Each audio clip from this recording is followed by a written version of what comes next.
SP साहब कुंभ मेले में गरीब का भेष बनाकर माला बेच रहे थे। दरोगा पैसे मांगने लगा, फिर कुंभ मेला और छुपा हुआ खतरा।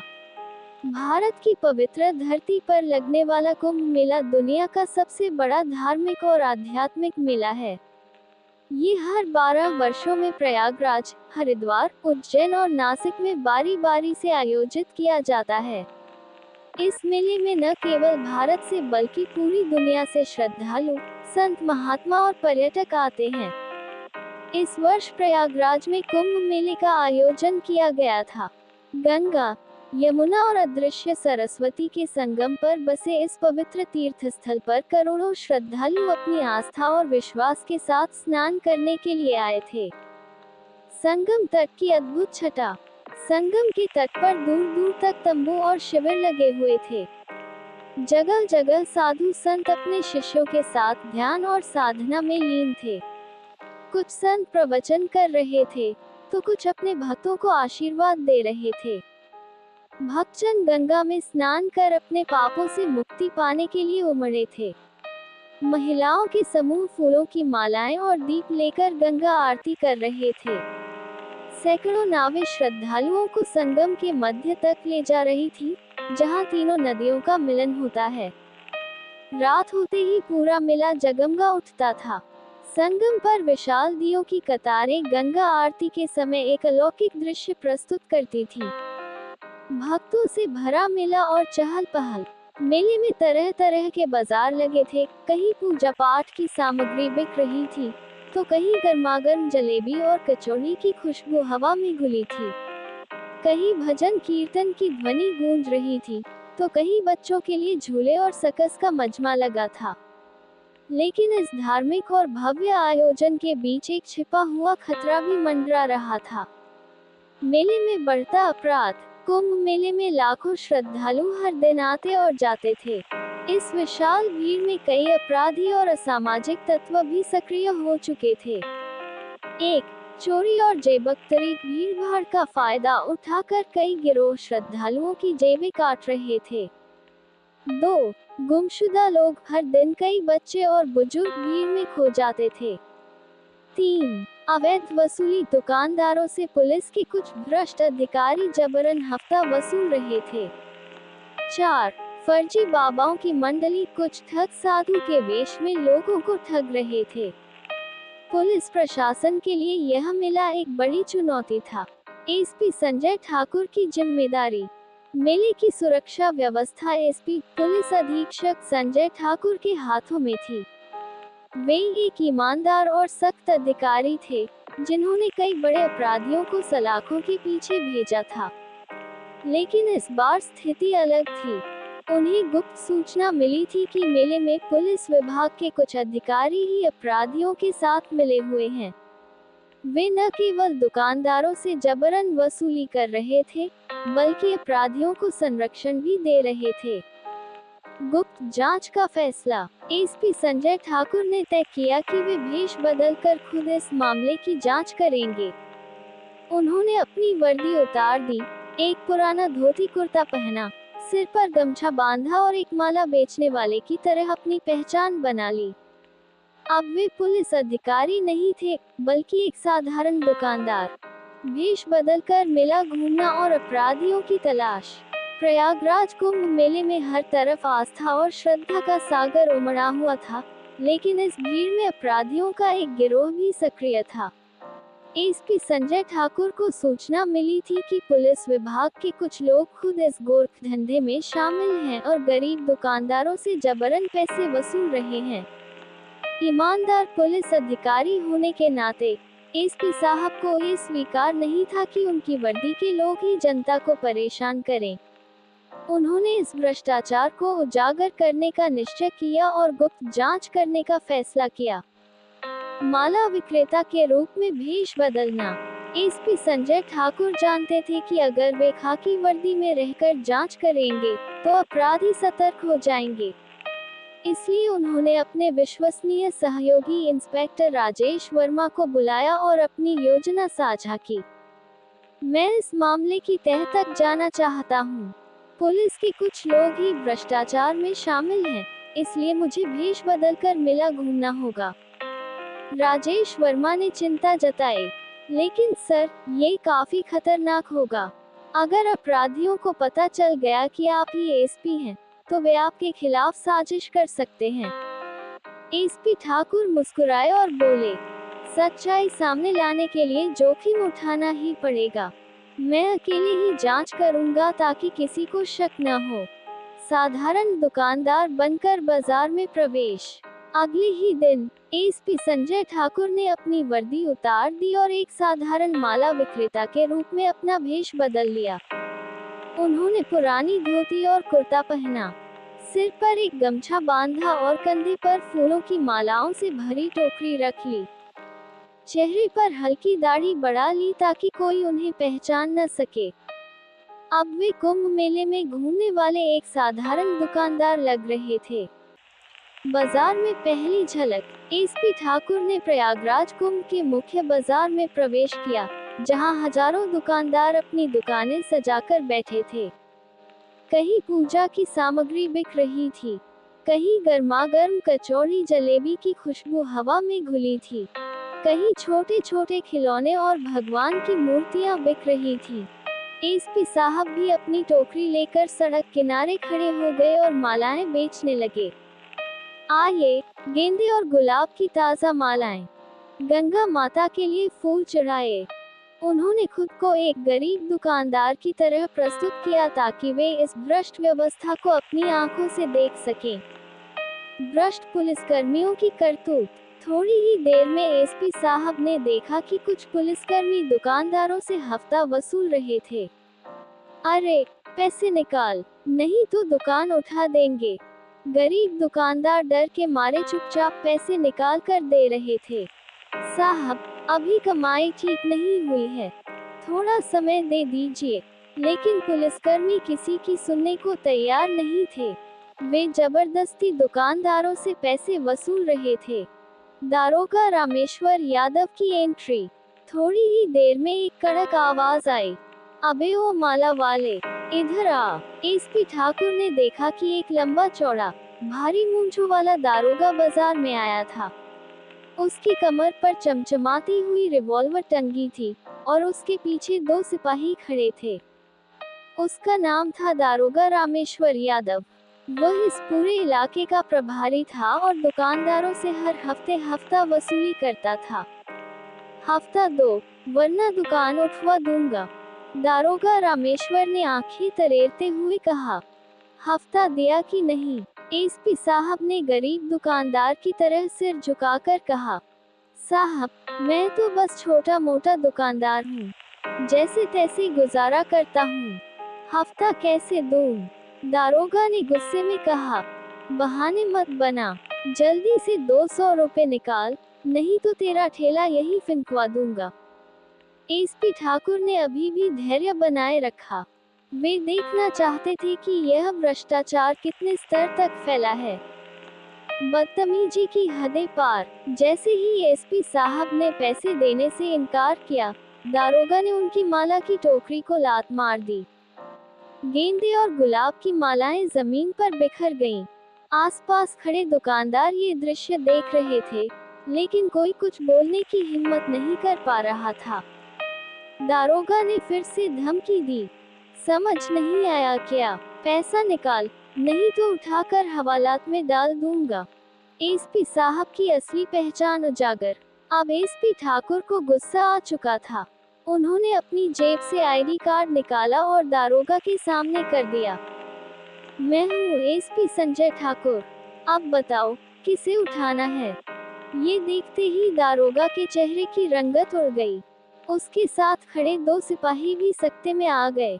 सर साहब, मैं तो मजाक कर रहा था, दारोगा हकलाते हुए बोला।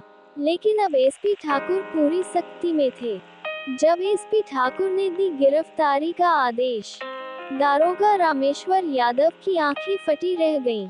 जिस गरीब माला विक्रेता को वह अभी तक धमका रहा था, वह असल में एसपी संजय ठाकुर थे। आसपास खड़े दुकानदार और राहगीर भी स्तब्ध रह गए। कुछ देर पहले तक जो पुलिस वाले उन्हें दबा रहे थे, अब वही कांप रहे थे। दारोगा की घबराहट और सफाई।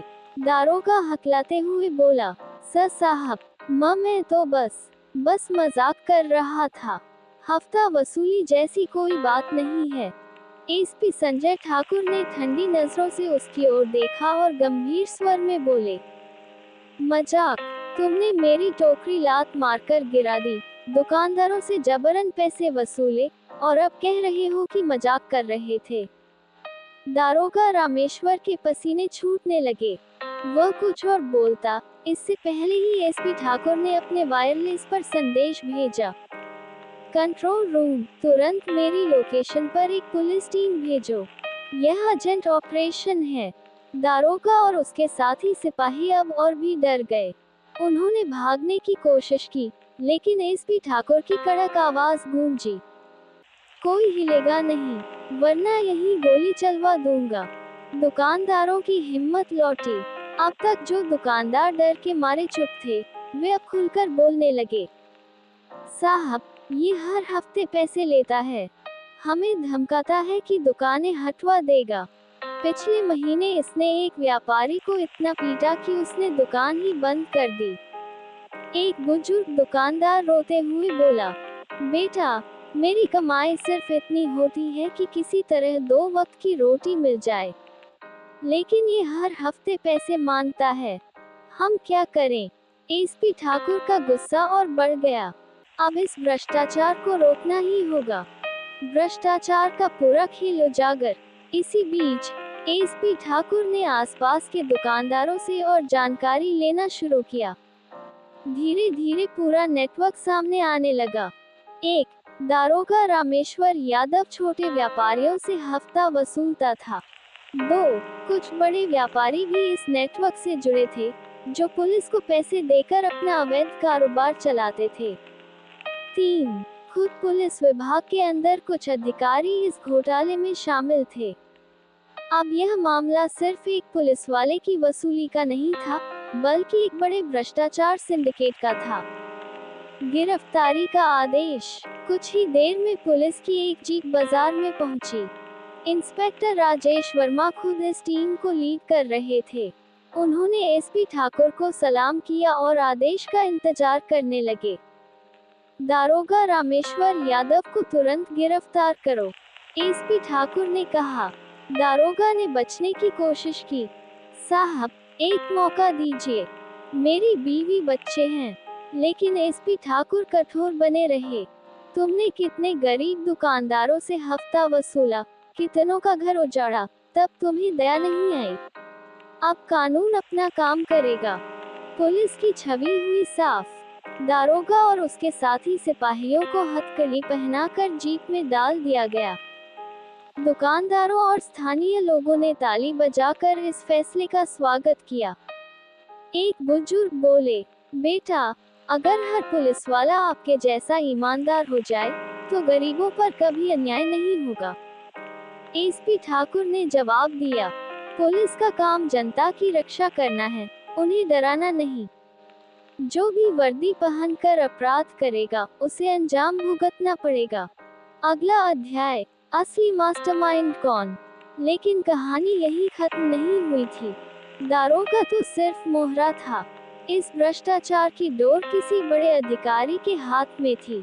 अब एसपी ठाकुर को असली गुनहगार तक पहुंचना था, वह शख्स जो इस पूरे रैकेट का मास्टरमाइंड था।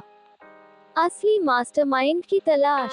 दारोगा रामेश्वर यादव और उसके साथी सिपाही तो गिरफ्तार हो गए, लेकिन एसपी संजय ठाकुर जानते थे कि यह मामला यही खत्म नहीं हुआ था। कोई न कोई बड़ा अधिकारी इस पूरे भ्रष्टाचार रैकेट को चला रहा है। दारोगा केवल एक मोहरा था और असली खेल कहीं और से खेला जा रहा था। गिरफ्तार दारोगा का खुलासा। दारोगा रामेश्वर यादव को पुलिस मुख्यालय ले जाया गया। वहां उसे पूछताछ कक्ष में बैठाया गया और एसपी ठाकुर ने सीधे उससे सवाल किया, सच बता, इस पूरे रैकेट का असली सरगना कौन है? रामेश्वर ने सिर झुका लिया और डर के मारे कुछ बोल नहीं पा रहा था। तभी एसपी ठाकुर ने कड़क आवाज में कहा, अगर सच नहीं बताया तो तेरे खिलाफ इतनी धाराएं लगाऊंगा कि सारी उम्र जेल में सड़ता रहेगा। दारोगा को अब समझ आ गया कि अब झूठ बोलने का कोई फायदा नहीं। उसने धीरे से कहा, साहब, मैं सिर्फ एक छोटा सा हिस्सा था। असली खेल बड़े लोग खेल रहे हैं। मेरे ऊपर भी दबाव था। एसपी ठाकुर ने गुस्से में कहा, नाम बता। दारोगा ने कांपते हुए जवाब दिया, डीएसपी सुरेश पांडेय। डीएसपी सुरेश पांडेय, भ्रष्टाचार का असली सूत्रधार।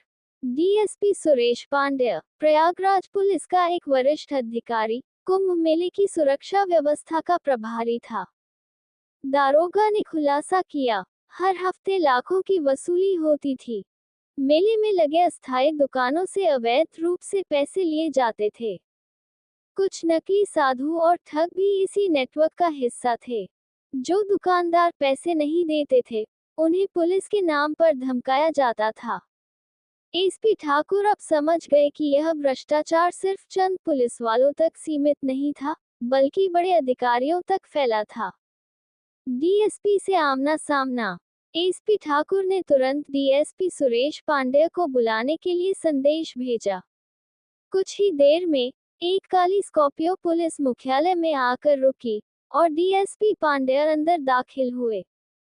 उन्होंने नकली मुस्कान के साथ कहा, अरे संजय जी, सुना है आपने हमारे कुछ पुलिस वालों को गिरफ्तार कर लिया।